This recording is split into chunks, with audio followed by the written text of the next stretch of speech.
Magandang hapon mga Batanggenyo! Ikinararangal ko ang mga taong galing sa tahanan ng mga bayani ng Pilipinas! At siyempre, kasama ko rin ang mga bagong bayani ng Pilipinas. Bagong bayani ba? Si Congressman Lian Leviste! Yun! Isa pang pinanggalingan ng bayani ng Pilipinas. Tahanan ng magigiting. Ang Cavite! Tahanan ng mahihirap! Yeah! Bagong bayani ba? Si Congressman Kiko Barsaga! At ito rin, bagong bayani ng Kongreso. Sila lang ang lumalaban at kinakasuhan. Congressman Lian, Congressman Kiko, at si Congressman Paulo. Bagong bayani ito. Sagutin niyo ako. Bagong bayani ba? Si Congressman Paulo Marcoleta! Ako po si Atty. Harold Respicio. Vice Mayor po ako ng Reyna Mercedes Isabela. Isa po akong Ilocano. At madalas ko pong nakakasama si Lian, si Kiko, at si Congressman Paulo Marcoleta. At nandito ako ngayon, kasama ko kayo para manawagan sa ating Pangulo na sa wakas ay magtrabaho ka na, sir!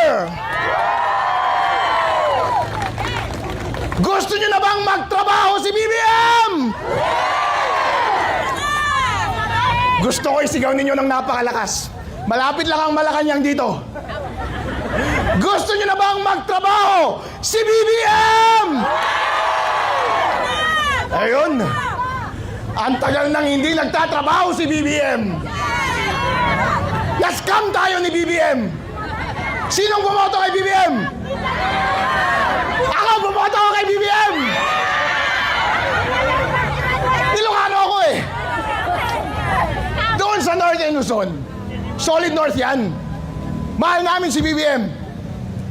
Pero ang pagkakamali kasi nila, akala nila, porket mahal namin si BBM, ay hindi na namin papansinin kapag hindi siya nagtatrabaho. Ano ang ginawa niya? Sa nakaraang 4 na taon,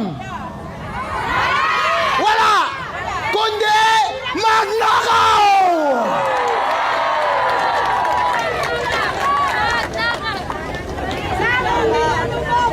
Kaya ngayon ang ating panawagan ay tanggalin na ang excise tax, tanggalin ang VAT, para sa panahon ng krisis ngayon ay maibsan naman ang ating kahirapan.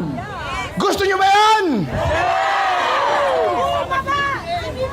BBM, pagkakataon mo na ito. Hindi pa huli ang lahat. Yung pangako mo sa amin na ibabalik mo ang karangalan ng mga Pilipino, pwede mo na ang gawin ngayon. Itigil nyo na ang pagnanakaw at simulan mo nang magtrabaho. Kung ayaw magtrabaho, bumaba! Bumaba! Bumaba!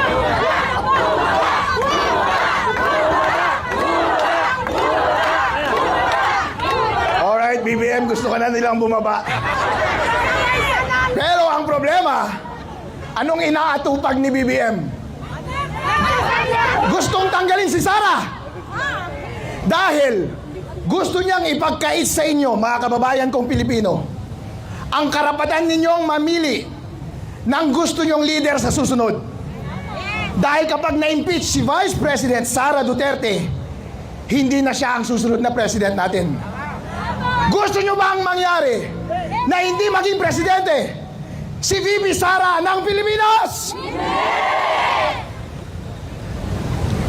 Ngayon, BBM, hindi ko alam kung kaya mo ba magtrabaho. Sa sobrang kakakokain mo ng ilang taon. At ngayon siguro, sa sobrang stress mo, ay nagkakasakit ka na. Sakit-sakitan!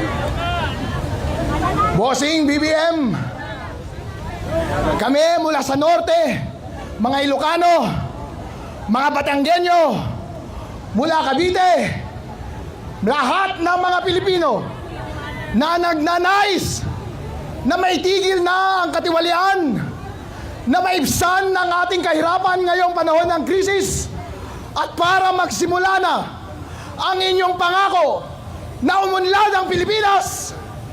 Gawin na natin ang ating trabaho at tama na ang pangapi sa mga bagong bayani ng Pilipinas. Maraming salamat po sa inyong lahat. Maraming